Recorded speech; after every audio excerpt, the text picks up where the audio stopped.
I was really interested in using a collection as a starting point for artwork and looking at something in the local East Devon history.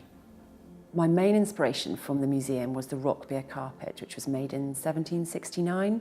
So it's a huge Axminster carpet that I was really fascinated by because it is 240 years old and it hadn't moved from the manner it was made for until it came to the museum. And I loved the patterns and how you could see the signs of age and deterioration on it and kind of the lives of the people who'd lived with that carpet. The work I created for this project were twofold. I made a series of monoprints and screen prints that are based on the carpet and the patterns, and I wanted them to replicate the deterioration of the carpet. So they're layers and layers of monoprinting and screen print that bring out, that I hope the viewer will make them look more intricately at the patterns of the carpet and think about the qualities of textiles. And then I also made an animation, which is just, the idea was simply to bring alive the patterns of the carpet. I was really inspired by being up in the museum stores and being allowed to kind of rummage through the objects in the stores, looking through boxes, handling objects. It's a very different experience to looking at objects in glass cases in the museum itself. And I was really interested in the kind of undercurrents present in those objects. So feeling the significance of those things, thinking about people who had owned them, and kind of the memories and stories connected to them. And it was just really interesting to see how the objects in the museum made me think differently about my work and how my work made people view the objects in the museum differently, so to see those crossovers between my practice and the museum collection. I also involved the community in the exhibition by inviting families in for art activities and sculpture activities within the museum, and also we've had local school groups come and take part in activities here with me. It's quite a kind of non-rational, non-linear kind of piece of work, and I guess it's going to hopefully make people think in a slightly different way about objects in the museum, and I guess that's kind of the role of an artist, to sort of to tease out different kind of feelings and thoughts from people. If people take something away from it like that, even if they feel like it remains quite mysterious and ambiguous, I'm happy with that. First time I went into museum, the museum itself was amazing. So that's how I got involved. I wanted to do something with this museum. Because I was particularly interested in all the hooks coming out of the ceiling in the kitchen. So I thought about 21 hooks from the ceiling. So I thought, oh, I could make something I can hang. So I involved local community college to use porcelain paper clay. I have never used it. So I used them as a kind of like my apprentice. So they came up with lots of ideas.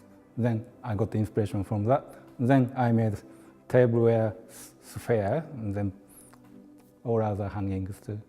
People will see weird objects hanging. It's very, so they can transfer their nowness into weirdness of Alice in Wonderland. That's what I aimed for. I just thought the fact that I would be allowed access to artefacts that perhaps aren't on display and sort of behind the scenes, get my hands on things that I wouldn't normally have any access to. I thought that would be really interesting.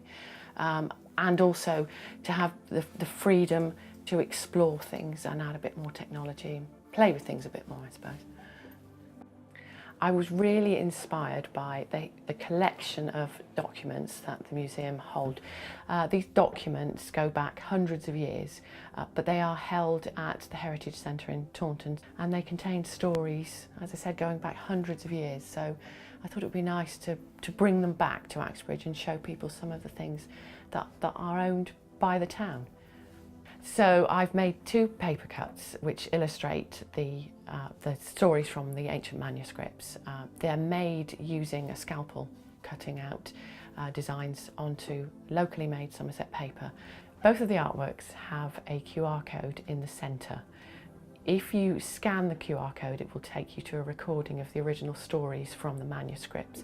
Well, when I first visited the museum and the collections, I was really struck by the story of the lace machine and the lace riots that took place in Chard Town and the vast number of different textiles industries. So that was my link really with the collection. So I started researching more about the different materials and discovered that the net fabric was still being produced in the town to today. And I was particularly wanting to get a female perspective on the collections. And so as you come in, you'll see like a wall of smock arms, which for me depict all the hundreds of women who worked in the factories.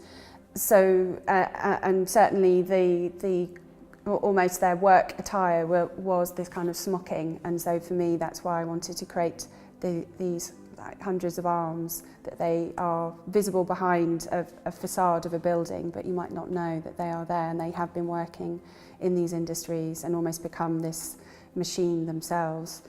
And you also see a series of what I call harvest figures, these harvest ladies whose bodies are constructed from cogs and the machinery which related to, there's so much machinery in the Child Museum, it was everywhere. Well, the first time I walked into the Wells and Mendip Museum, the aspect of the collections which I knew was going to excite me didn't disappoint. The museum has an extraordinary and internationally important collection of animal bone, prehistoric animal bone, that has been excavated from the Mendip caves. Now, I find ancient bone fascinating, not only in terms of how it looks and the surface textures that are an inherent part of it, but it also has this capacity to tell us extraordinary stories about the formation of our world and of our society, and a lot of them in quite unexpected ways. So I really, really wanted to investigate that, and that really is what I ended up doing. And I think the narratives that I've kind of sort of condensed into these flipbook boxes in a very kinetic way, because the flipbook boxes don't work unless you turn the handle. So you have to become proactive within the process, and it's almost like a sort of a metaphor for winding up your imagination, which you can then bring to bear on the bones. A lot of the bones actually feature in the artwork in the boxes, so you're literally making them come to life by turning the handle. And I think that brings a spark of life to what's in the case, which wouldn't otherwise be there. I work mainly in metal on a range of scales, using lots of different techniques. For the project, I've created an installation made from steel. The collection at the museum has got some fantastic drawings from the Morgan Giles boatyard, and I responded to those by doing linear outlines of those in metal. And I also looked at archive material, maps and the job book and different documents that were in the archive. I also got volunteers to write about different jobs and family members, and I enamelled those on different elements that are part of the piece. Hopefully the piece will allow people to view documents that they can't see that are in the archive. Also, it will allow them to see objects that are available in the museum, the boat drawings, but allow them to see more of them and different views, and get them interested to go and search through the drawers so they'll find these drawings. I love museums. I've always loved museums. I love finding out about the history of places. So when I saw the project advertised, it immediately appealed to me. In recent years, my printmaking work has been very inspired by Dartmoor. So when I saw that one of the museums listed was the Museum of Dartmoor Life, I was immediately interested in working with that museum and finding out more about the history of Dartmoor. So when I visited the museum, one of the things that struck me immediately was how many tools were in the museum. And I really got a sense of how hard it was for people to make a living on Dartmoor over the eons, the hundreds and hundreds of years that we've actually had human beings living on Dartmoor. I decided to make a kind of timeline of prints going back to when Dartmoor was just a lava flow during the volcanic sort of creation of the earth, right through to the present day.